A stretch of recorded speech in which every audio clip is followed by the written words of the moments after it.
Guys, welcome to Black Scout Survival Late Night Live. Thanks for hanging out with me. I don't know if you guys saw it. Maybe you missed it. So much going on in the news, but there was a congressional hearing this week about UFOs.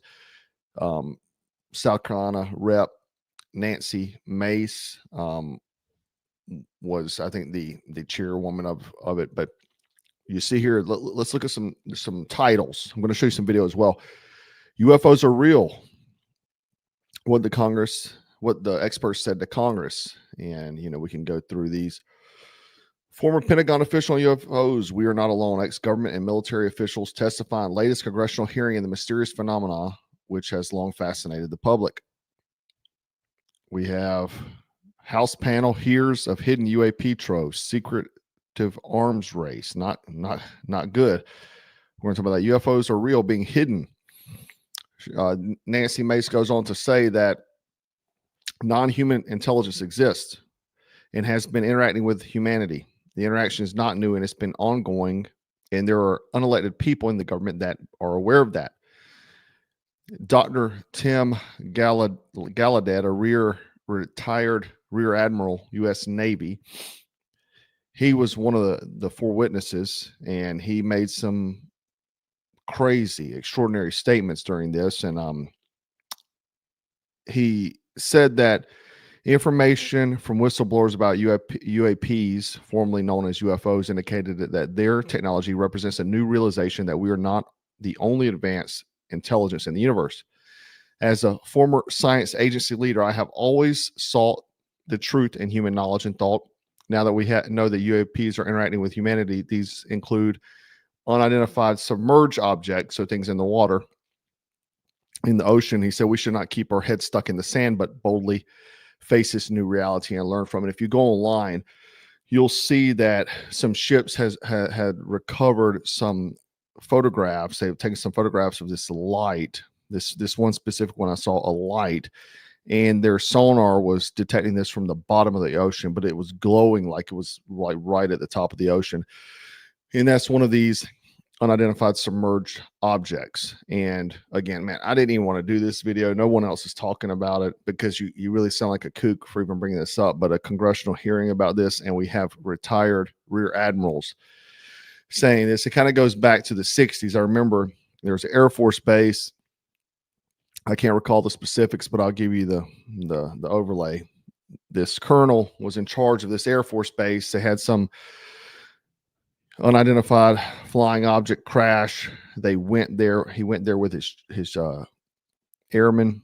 They surrounded the aircraft. They didn't know what it was, and within hours, CIA showed up, made them leave the site. The colonel wrote a letter stating what he had saw, and it was like a disc-shaped aircraft, and he wound up being relieved of duty for making this statement. And basically they tried to scare him from making this statement, and they said your career's on the line, and he still did it. So when you have high-ranking military officers, putting their integrity and career on the line, I say is pretty strong evidence. Now, the Rear Admiral goes on to say, confirmation that UAPs are interacting with humanity came for me in January 2015 when I was serving as the commander of the Naval Meteorology and Oceanography Command. At the time, my personnel were participating in a pre-deployment naval exercise off the U.S. East Coast that included USS Theodore Roosevelt Carrier Strike Group. This exercise was overseen by the United States Fleet Forces Command, led by a 4-star admiral who also served as his superior officer. During this exercise, I received an email on the Navy secure network from the operations officer of Fleet Forces Command. The email was addressed to all subordinate commanders, and the subject line read in all capital letters, urgent safety of flight issue. The text of the email was brief but alarming, with the words to the effect, if any of you know what these are, tell me ASAP. We are having multiple near mid-air collisions, and if we do not resolve it soon, we will have to shut down the exercise. Attached to the email was what is now known as the Go Fast video, captured on the forward-looking infrared sensor on board one of the Navy FA-18's aircraft participating in the exercise. The now declassified video shows an unidentified object exhibiting flight and structural characteristics unlike anything in our arsenal.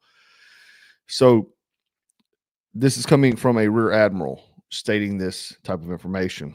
And we also have a guy, former DOD official, Luis Elizondo. He was the second witness to make a statement before the committee. He says, let me be clear, UAPs are real. Advanced technologies not made by our government or any other government are monitoring sensitive military installations around the globe. Furthermore, the U.S. is in possession of UAP technologies, as are some of our adversaries. I believe we're in the midst of a multi-decade secretive arms race, one funded by misallocated taxpayer dollars and hidden from our elected representatives, oversight bodies.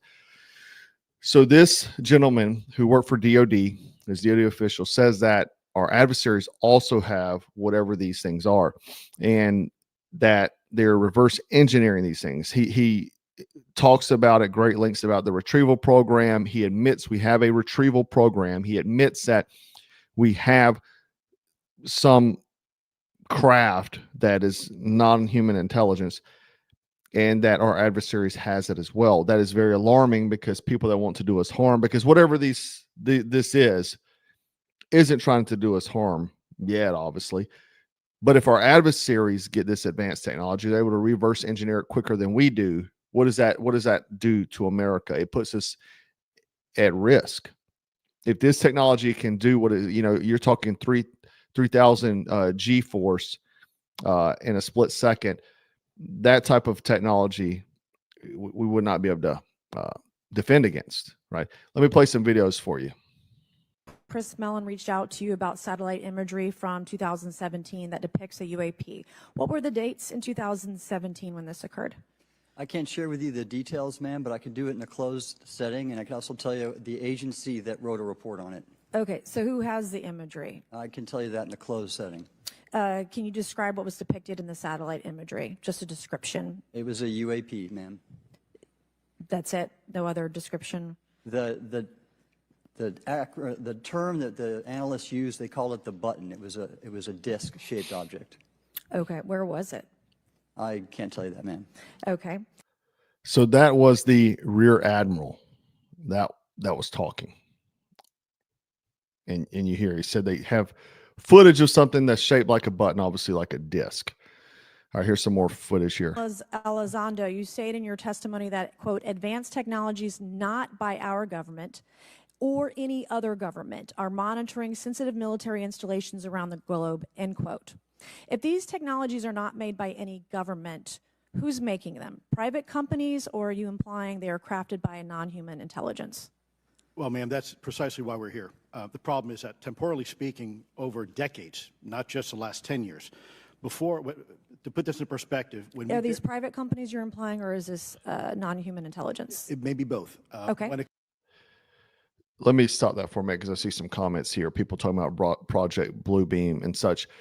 Very interesting. If you go down the rabbit hole of Project Bluebeam and the guy who first wrote about it, his kids were immediately taken away. He was put into custody. I mean, just craziness just of what happened.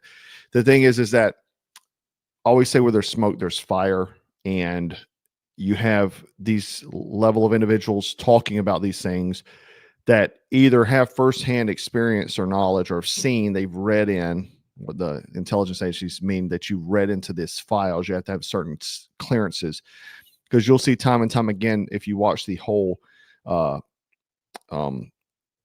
back and forth, is that a lot of these guys will say we need to talk about this in a closed setting. This also happened years ago, if you were watching me then, where I showed this when they first brought this up, because this was actually first involved in the pandemic bill, where they had to release something. And there was one of the congressmen, I don't remember his name, but he asked about water. And it was like, when they said something about water, the guys on the bench, they started panicking. Like, they did not want to talk about that. And they immediately said we had to shut the cameras off. And I played that in one of my videos years ago.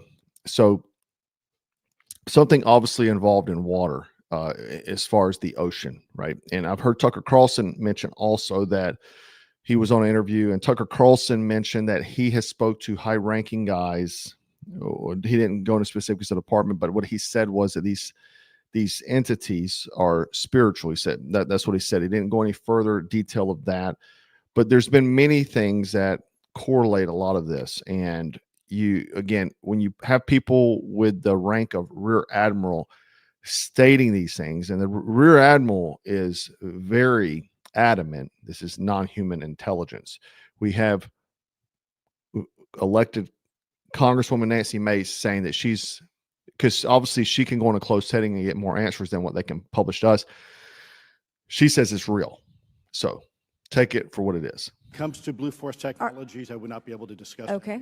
Are you read into secret UAP crash retrieval programs? We would have to have a conversation in a closed session, ma'am. I signed documentation 3 years ago that restricts my ability to discuss specifically crash retrievals. I submitted for my book through the DOPSR process, which took a year for it to be reviewed. And what is in the book is what I was told I'm allowed to talk about. Has the government conducted secret UAP crash retrieval programs, yes or no? Yes. Okay, were they designed to identify and reverse engineer alien craft, yes or no? Yes. Does the U.S. government have any reverse, okay, we already answered that question about retrieval programs. Do any U.S. contractors have the same? I would prefer to address that in a closed session, ma'am. Okay. In your book, you mentioned government employees who've been injured by UAPs, placed on leave, and receiving government compensation for their injuries. Is that correct? That is correct. So what he just said, what she just asked was that there's personnel on government record that have been injured working with these UAPs that have been permanently disabled. They are getting paid from this. How can the government deny we have recovered craft if they're paying people because they've been injured by recovered craft? Ma'am, that's a great question. That's why I think we're here again, because I've seen the documentation by the U.S. government for several of these individuals who have sustained injuries as a result of a UAP incident. It's a crazy idea, right? The hypocrisy and the logic. Okay, Mr. Schellenberger, I'm going to say it again to be very clear. Immaculate Constellation. What's its mission and how are they funded? Its mission is to, as I stated, its mission is to, it's an unacknowledged special access. One other thing real quick while we're talking about this, a few things. Someone brought up Antarctica, and I've talked about that quite a bit because you cannot even go there. So there may be something to that. But the other thing is, as a lot of people say, this is a distraction. The problem is this has been going on for 60, 70, 80 years that we know of. And actually it's been reported in Congress, under Congress. It's been going on for hundreds of years, these interactions. So is this specifically a distraction, or is the time that is happening a distraction? You know, you have to look at it one way or another. Program, its mission is to document UAPs. Okay, and do you, for your story and your report, do you have more than one credible source? I do. Sourcing, okay. I do. And then why do you believe your sources to be credible? How do you judge the veracity of the documentation you've been provided about this program? I checked the sources, and they are who they say they are. They are current or former government officials. Mm-hmm. I wanted to also add that I did not specify that they were Defense Department employees. I didn't specify the agency nor the gender. Would they have included non-government employees, people that aren't employed by the government? These are, I'm comfortable saying that these are government or previously government employees.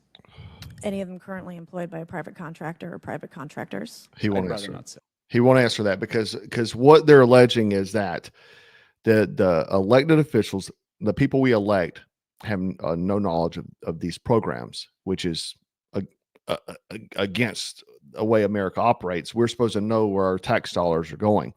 That's why you can go look it up. But this is being operated outside of the government, where some government officials are involved, but not elected officials. And they are private contractors, people like Halliburton, Lockheed Martin, stuff like that, that apparently are working or reverse engineering this stuff. This goes back into that guy that Joe Rogan had on that worked in a program like this. He talked extensively about this.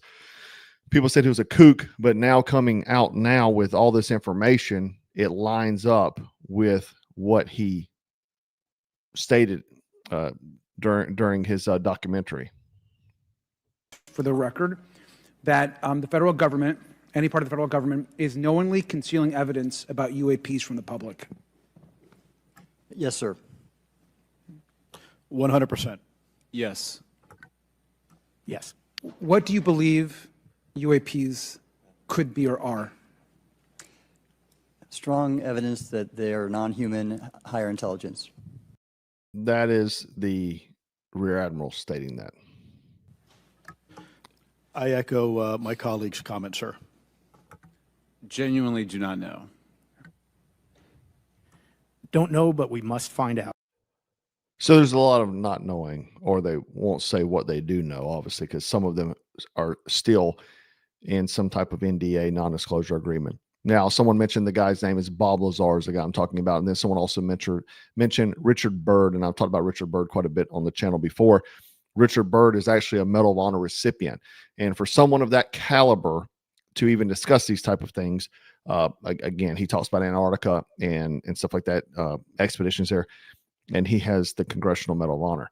So again, this caliber of individuals is obviously very alarming. And why I say where there's smoke, there's fire. Here's some more tape from the hearing. That ultimately may threaten our very existence. Mr. Elizondo, based on your knowledge of UAP sightings, do you believe it's fair to say that they are especially common near nuclear sites? Yes, sir. Mr. Congressman, I absolutely am convinced of that, as are my colleagues inside the government. And the reason why I pose that question, and this has been one of my talking points from the beginning, is, Oak Ridge is in Tennessee. The so-called weather balloon that drifted, that we now know was controlled, it passed near Oak Ridge. It obviously is a sensitive site, both of interest to our adversaries and to whatever else this is. Because someone's mentioning Richard Byrd diary is fake. I'm not talking about Richard Byrd's diary. I'm talking about Richard Byrd's Longines video.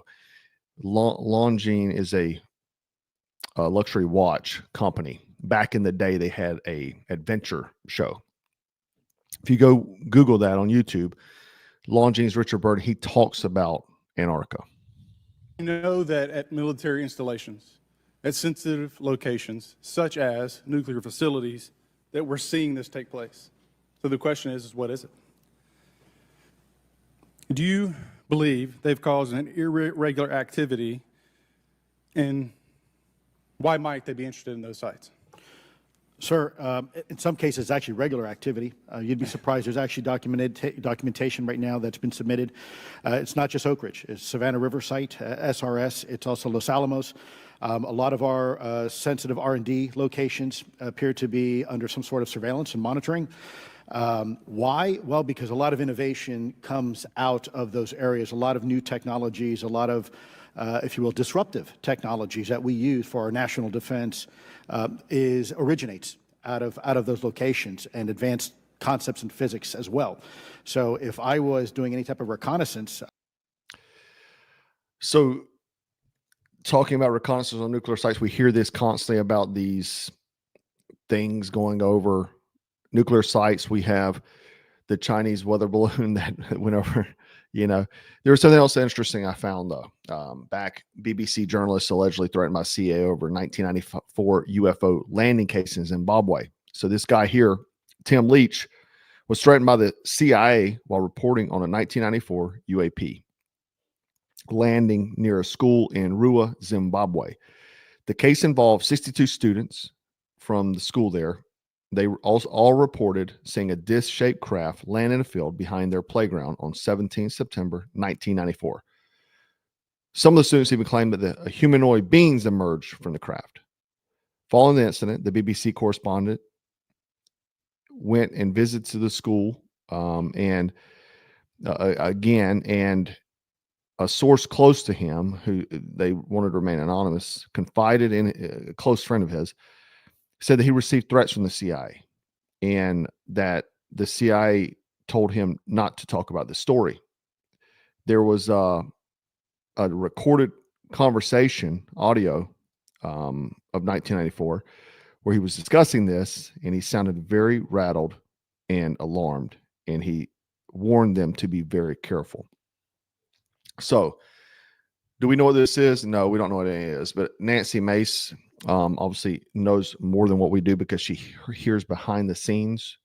Like that, they're not going to release this to the public because it's the clearance level it is. But obviously, she's making the statement UFOs are real. She's a Citadel graduate. She seems to be pretty on the up and up. We have rear admirals. We have all these people that are very credible making these claims. And what I always say, I live my life by the principle, where there's smoke, there's fire. You see these things, the biggest fears, I would say, for American people, one is, where's your tax dollars going? How come you're not aware of whatever this is, your money being spent on it? What do our adversaries know? What if this is just foreign adversaries that have advanced technologies well beyond our capabilities, and they're surveilling all of our nuclear sites? Any one of those things are not good. You could make any of these points, and none of them are good. What I think we're going to see with the new administration, though, is a lot more transparency. I've heard that Vivek and Elon Musk will do like a weekly show discussing where government spending is essentially egregious. So we get more transparency. You have RFK in the health side wanting to reveal lots of these reports about various things that has not been shared with the public. He's just even wanting to get his hands on them, and they're upset. I saw Jen Psaki say that the biggest threat to society is social media, because you have people on social media making all kinds of claims that don't have the, I guess, fact checking is what she said. In some, she's speaking about X. Let's be honest with ourselves. But the thing is that there's so much of this kind of backdoor stuff that's been happening throughout America's history that it needs to be more transparent to the public. The founding fathers wanted it that way. That's how it's supposed to be. And I'm interested in to know your thoughts about what all this is. I don't have a clue. It's not keeping me up at night. I don't really care, but I thought it was interesting to say the least. And no one else is talking about it, because you really do sound like because they have manufactured that you sound like a kook if you ask any kind of questions about these sort of things. But obviously, it was serious enough for a congressional hearing, and you have rear admirals up there. I want to know your thoughts. Leave them in the comments, guys. And remember to stay frosty, stay strapped, and always stay dangerous. Take care. 2, 3. 4, 2.